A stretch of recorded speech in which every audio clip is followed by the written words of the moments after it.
Assalamualaikum warahmatullahi wabarakatuh. Selamat pagi teman-teman semua. Alhamdulillahirrabbilalamin. Kembali lagi pada tausiah subuh kali ini, kita masih dapat menyimak dan mendengarkan apa yang disampaikan oleh Al-Ustadz, di mana pada pertemuan kali ini Al-Ustadz menjelaskan tentang waktu-waktu pelaksanaan sholat duha. Kapan saja waktu pelaksanaan sholat duha? Mari kita sama-sama simak videonya. Mudah-mudahan menjadi amal baik bagi kita semuanya. Amin, amin, ya Allah, ya Rabbal Alamin. Bismillahirrahmanirrahim. Assalamualaikum warahmatullahi wabarakatuh. Waalaikumsalam warahmatullahi wabarakatuh. Innal hamdalillah nahmaduhu wa nasta'inuhu wa nastaghfiruh wa na'udzu billahi min shururi anfusina wa min sayyiati a'malina. Man yahdihillahu fala mudilla lahu wa man yudlil fala hadiya lahu. Asyhadu an la ilaha illallah wahdahu la syarika lahu wa asyhadu anna Muhammadan 'abduhu wa rasuluhu la nabiyya ba'dahu. Rabbi shrah li sadri wa yassir li amri wahlul 'uqdatam min lisani yafqahu qawli. Allahumma inna nas'aluka 'ilman nafi'an wa rizqan thayyiban wa 'amalan mutaqabbalan. Allahumma ij'alna min 'ibadikal mukhlasin. Allahumma taqabbal minna ya karim. Jamaah salat subuh yang semoga kita semua dirahmati dan diberikan petunjuk oleh Allah Subhanahu wa taala. Alhamdulillah, kita puji Allah Subhanahu wa taala atas segala limpahan karunia dan nikmatnya kepada kita, yang mana nikmat ini sangat-sangat tidak mungkin untuk kita hitung. Allah Subhanahu wa taala berfirman, wa atakum min kulli ma sa'altum.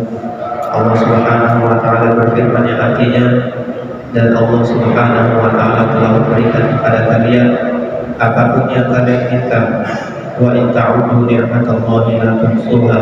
Dan jika kalian ingin menghitung nikmat Allah Subhanahu wa taala, maka niscaya kalian tidak akan pernah bisa menghitungnya. Innal insana lazalumun kafar. Sesungguhnya manusia ini memiliki sifat ia banyak berbuat zalim dan kafar, dan banyak mengingkari nikmat-nikmat Allah Subhanahu wa taala.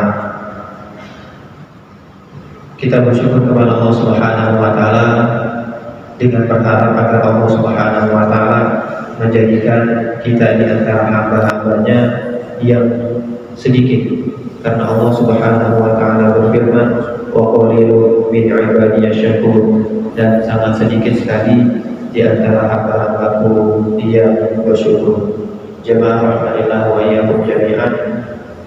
Golongan yang sedikit ini biasanya memiliki keistimewaan, dan keistimewaan yang Allah Subhanahu wa taala sebutkan di dalam ayat yang telah kita baca tadi adalah hanya sedikit dari hamba-hamba Allah Subhanahu wa taala di antara orang-orang yang bersyukur. Jemaah rahmatillah wa iyyakum jami'an, rasa syukur kepada Allah Subhanahu wa taala sangat-sangat membantu kita untuk mengawali hari-hari kita dengan penuh semangat, karena ketika kita mengetahui bahwasanya Allah Subhanahu wa taala menyayangi kita, Allah Subhanahu wa taala hendak memberikan kepada kita petunjuknya, dan Allah Subhanahu wa taala hendak memudahkan urusan-urusan kita, maka dengan demikian, dengan keyakinan demikian, kita pun lebih semangat lagi, dan kita pun lebih bisa untuk menentukan tujuan hidup kita pada hari itu.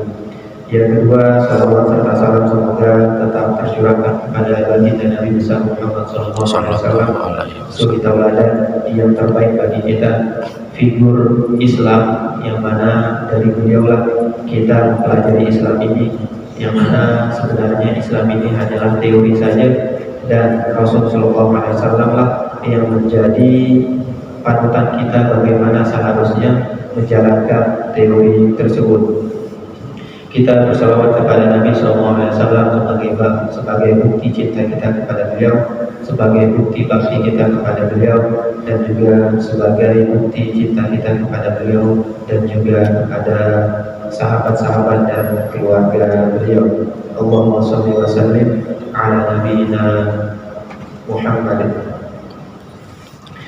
Jemaah rahimanillah wa iyyakum jami'an, pada pertemuan kali ini masih kita akan membaca kitab Al-Minahul 'Aliyah fi Bayani As-Sunanil Yawmiyah, yang mana kitab ini berbicara tentang amalan-amalan sunnah yang bisa kita laksanakan setiap harinya. Telah kita ambil beberapa hadis yang menyebutkan keutamaan dari sholat duha, dan pada kesempatan kali ini kita akan membaca tentang kapan sholat duha itu dilaksanakan. Qala al-mu'allif hafizahullah ta'ala, penulis hafizahullah ta'ala menyebutkan waktu sholat duha. Yabda'u waktu sholat duha min irtifa'i syamsi qadra rumhin. Waktu sholat duha dimulai sejak meningginya matahari setinggi tombak. Ai ba'da khuruji waqtin nahi, disebutkan di sini yaitu adalah setelah keluarnya waktu yang dilarang. Wa yantahi ubaida zawal, dan habisnya waktu duha adalah beberapa saat sebelum zuhur tiba. Ai qabla dukhuli waqti zuhri bi 10 daqaiqin takriban. Dan disebutkan di sini bahwasanya waktu terakhir atau waktu berhentinya sholat duha adalah sebelum masuknya sholat zuhur sebanyak 10 menit. Wa yadullu alaihi hadithu Amr ibn Abbas radhiyallahu ta'ala anhu, dan yang menjadi landasan dari kedua aturan ini, yakni awal waktu sholat duha dan juga akhir waktu sholat duha, adalah hadis yang diriwayatkan oleh Amr bin Abbas radhiyallahu ta'ala anhu. Beliau menyebutkan, "Shalli salat as-subhi thumma aqsir 'an as-salati hatta tatlu'a asy-syamsu hatta tartafi'a." Rasul sallallahu alaihi wasallam bersabda, "Salatlah kalian salat subuh, kemudian janganlah kalian salat setelah salat subuh sampai matahari terbit, dan janganlah kalian sholat semenjak matahari itu terbit sampai matahari itu meninggi qadra rumhi, meninggi sebatas tombak. Tsumma sholli, kemudian sholatlah kalian, fa inna sholata masyhudatun mahduratun, karena sesungguhnya sholat pada waktu matahari sudah meninggi setinggi tombak itu disyahadat atau dilihat dan disaksikan oleh para malaikat. Hatta yastaqilla dhilla birruhi, hingga hatta yastaqilla dhilla birruhi thumma aqsir 'an as-salati fa innahu yawma idzin tusjaru jahannam. Kemudian sholatlah kalian, sholat duha maksud di sini, sampai waktunya selesai. Tsumma aqsir 'an as-salat, kemudian janganlah kalian sholat pada waktu yang telah dilarang tadi. Fa innahu hina idzin tusjaru jahannam, karena pada waktu itu neraka jahanam sedang dibuka. Hadis ini diriwayatkan oleh Imam Muslim dengan nomor hadis 832. Jemaah rahimanillah wa iyyakum jami'an, pada hadis ini disebutkan bahwasanya ada beberapa waktu yang dilarang oleh Nabi SAW untuk kita sholat padanya. Yang pertama adalah setelah subuh. Setelah sholat subuh seperti ini kita dilarang untuk sholat sampai terbitnya matahari. Dan semenjak terbitnya matahari kita juga dilarang untuk sholat sampai matahari ini meninggi setinggi tombak.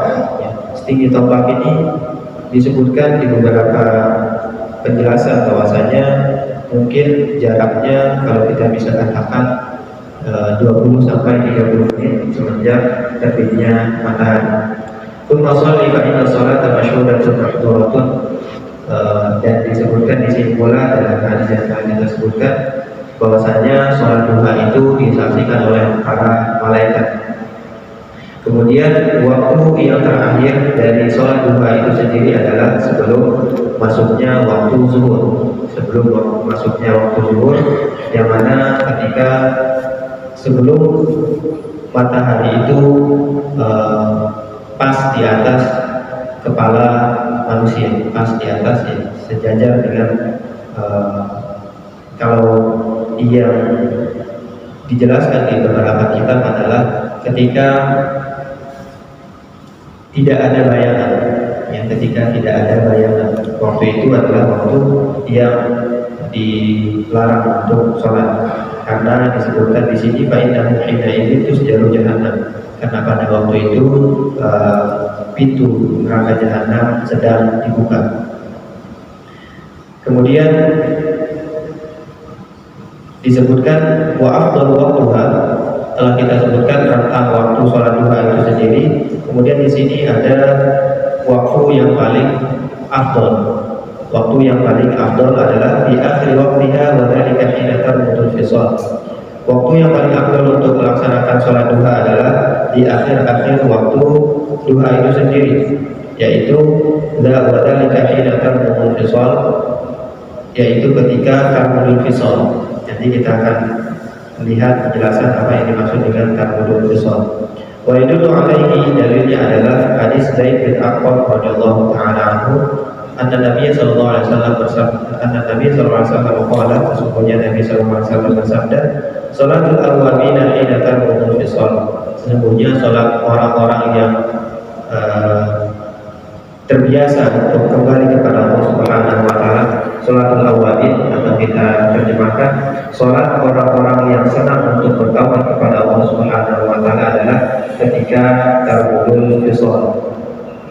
Kemudian disebutkan penjelasan dari tarmudul fisal, makna tarmudu ay yashtaddu alaiha haru syakhsi, wal fisal hiya awladul ibil wa hiya min as-salawat allati fa'alaha akhir waqti al-afdal. Tarmudul fisal dalam hadis ini dijelaskan adalah maknanya tarmudu yashtaddu alaiha haru syakhsi, sholat ketika panas sedang terik-teriknya. Wal fisal dia auladul ibil, yaitu anak-anak unta. Artinya adalah ketika waktu anak-anak unta ini mulai menyusu kepada induknya. Mungkin waktu atau penjelasan yang seperti ini tidak terlalu relate dengan kehidupan di Indonesia.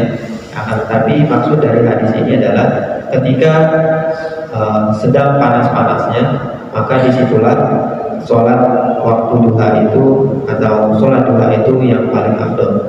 Mungkin kalau kita bisa perkirakan pada jam-jam 10 hampir ke jam-jam 11. Wa qala syekhuna rahimahullah ta'ala fil mumti wa ma'na tarmudu ay taqumu min shiddati hari Ramadan wa hadha yakunu qabla zawal bi nahwi 10 daqaiq. Dan disebutkan di dalam kitab Al-Mumti bahwasanya maksud dari tarmudul fisal adalah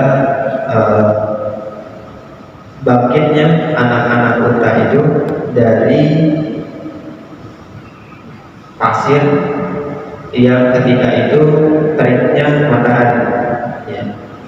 Bangkitnya anak-anak unta dari pasir yang biasanya duduk, hingga akhirnya ketika panas itu mulai terik, unta-unta atau anak-anak unta itu pun mulai berjalan dan mencari tempat yang teduh. Wahada yakunu qabla zawal bi nahwi 10 daqaiq.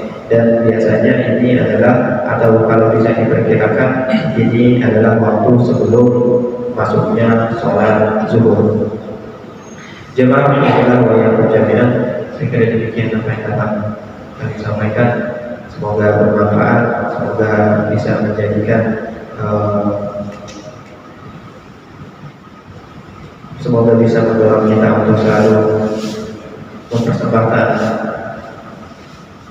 ibadah yang terbaik kepada Allah Subhanahu wa taala.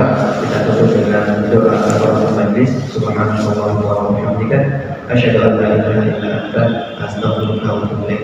Wassalamualaikum warahmatullahi wabarakatuh. Waalaikumsalam warahmatullahi wabarakatuh.